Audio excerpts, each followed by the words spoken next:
In this video, I'm going to teach you how to use Miro Wireframes. So in order to do that, let's head over right here into our Miro. Head over to Miro.com.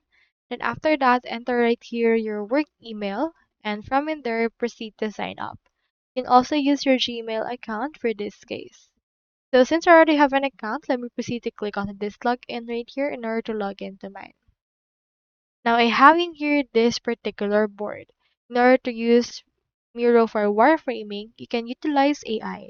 So let's click on this create with AI. And then after that, we can choose these options for creating AI. I'll just right here this diagram since this will be a wireframe. Now enter right here however you want. So it can be sequence diagram or the likes. You can select objects in the canvas to add context. I'll head over and then input right here some of these options right there. I'll just choose right here flowchart.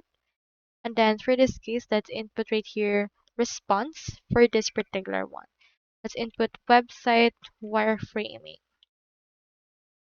Now click on send.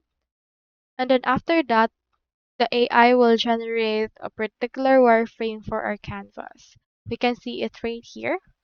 And then once it's done generating, you can proceed to add this directly into the actual board that we have. Here is this right there. So proceed to click on this add to canvas if you're satisfied with it. And as you can see, it's now added and you can proceed to edit it if you would want to as well. So you can head over and then use mirror diagrams for this case. You can also add prototypes as well as other options that you wish to utilize for this case as well.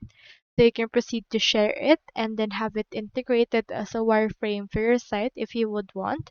It can serve as a wireframe generator for it as well. So that's all there is today, and I hope this video helped you out.